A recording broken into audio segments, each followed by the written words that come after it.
Well, tonight's game against Tennessee will be the second that Tua Tagovailoa misses as the Dolphins quarterback after he was concussed in that loss against Buffalo Week 2. And to his own words now, we revisit the journey of the last couple of years that in many ways helped reshape the medical protocols of the National Football League. As far as Tua's career is concerned, I think it's utmost priority of mine for Tua to speak on Tua's career. Tua is struggling. He got hit. He doesn't know where he is. My back kind of locked up on me.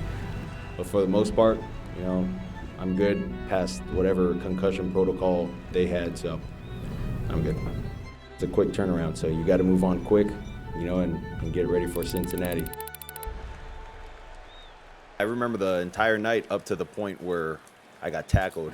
He got body slammed. He got thrown down. Those kind of things weigh more on my parents. As a competitor, I want to be out there with the guys. Just want to go out there and do good, do right for the guys inside the building that I see every day.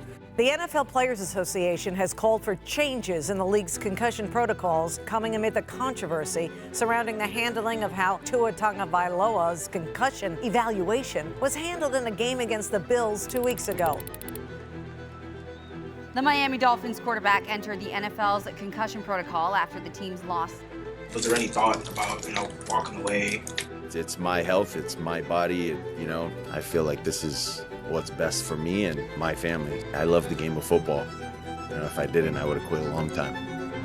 Tua Tagovailoa, deep shot, and it's caught. Touchdown! Pressure, he's going to run with it, puts his head down, and gets bounced down at the 6, and he looks dinged, Joe. Boy, this is not good. No, it's not. There's a lot of guys that are worried about him. He's a great human being and a great teammate. Joined now by Laura Rutledge, who's down in Miami and had an opportunity to speak with Tua. What can you tell us about what he's been doing since he went on IR? Yeah, this is what we've all been wondering, right, Scott? We're trying to figure out, first and foremost, if he's okay. And in talking to everyone here in Miami, they say that he's been at the facility every single day. He's been walking around, laughing, joking. Calais Campbell, of course, the veteran on the defense, telling me that it was great to see him acting like himself. You see him arriving there. So we have been able to put eyes on him. He's tried to stay away from the cameras as much as possible. But the interesting thing from the players' perspective is that they see the same quarterback, their leader, the heartbeat of this team that they've always seen. And no one has any answers on what Tua's going to do going forward. Everyone still waits to figure that out. But as of right now, the players are encouraged by the way that he's been around, and certainly, Scott, the presence that he brings that they feel like is their identity for this team. Laura, thank you very much for that perspective from the Dolphins side of things. And gentlemen, I think in the last, really, it feels like the last 5 years for sure, the sense that everyone has about player safety and being at the forefront has elevated to a different place than it was not that long ago. And I think everybody has opinions, and you hear folks say, it's not worth it. Here's what he should do. This isn't a matter of what he should do. You all have the perspective of men who have lived it, played through various injuries, and decided to either go on or at some point not play. I'm not asking you what he should do. I'm asking you, given the context and the understanding, and you most recently, Jason, of deciding that I'm going to move forward in my life. What goes into him deciding what he ought to do? Yeah, I mean, listen, I'm not a medical expert, so I'm definitely not going to weigh in on what he should do. But I think as a person, you look at this and you want what's best for the individual. You want physically what is the best thing for them. But as a player, the competitive side of it, I can't imagine having to make the decision I made when I made it last year, or at the end of last year, earlier than when I was ready to. Yeah. It's, I got to enjoy a full career, and I was done when I made that decision. Tua's not in that position. Yeah. And you can tell the competitive nature that he has is the same that we all have. Yeah. And this is not an easy decision. And I think he should weigh in all the medical evaluations and the experts in these fields who know it. But yeah, it's a decision that is not easy. Yeah, I think it's difficult to sit here in this position being 10 years removed from the game, and even think about what he has to deal with as a 26, 27-year-old man. Here is what I want you to think about that's different. Jason's body, Jason's ability to get ready for a game changed. And that starts to help you make that decision that you can't do it. In November of my last year, my body told me it wasn't worth it anymore. When I had to text message my son on Saturday morning and say, Jordan, the barber is pulling up. I need you to go open the door.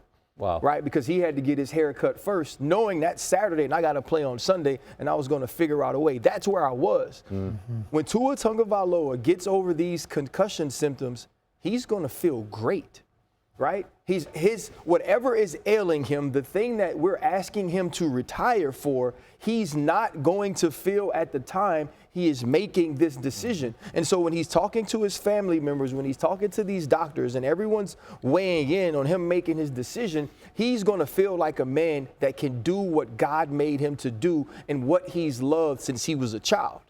But he's going to have to make that decision based on based on what's, based on this is possible. And I think that's extremely difficult. So the grace that we need to give him for all of the people that say it's not worth it, the grace that we need to give him to allow him to make this decision on his own is a grace that is outside of what we give our children. I believe that's what we should give him, because this is an extremely difficult decision. Yeah.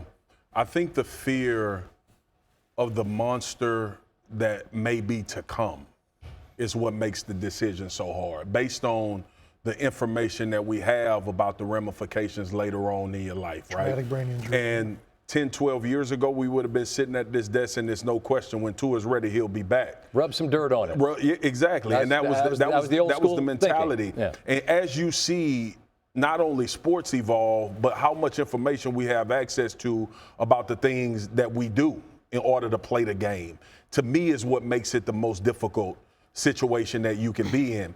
And it's almost like you're trying to defend against the potential of what your quality of life will be, not knowing if it really will have an effect on your quality of life. Sure. I thought you made a really interesting point, Jason. If you're writing a book, right, you guys were holding a whole lot of it in your left hand, meaning a lot of those chapters had been written. Already written. And maybe it's hard to write the last chapter, but at least there wasn't as lot in your right hand. Tua's holding a lot of that book in his right hand. In other words, there's a lot of football left for him to try to write the ending he wishes to write. And I would wonder how difficult it is, to the point you all are making, to decide, you know what, I'm going to put this book down because I'm... Here is what I know about retirement, that whatever's in the right hand, whether there's a lot in the left or not, most of it has to do with your life. Well, there's a whole other book that's the rest of your life. So, that's so a more like important point. It's a different chapter. Yeah, the chapters of football will be written. And the thing about those things, those chapters will be written without us or with us, right? The NFL is going to stand. This game is going to go on. But what happens with our children, what happens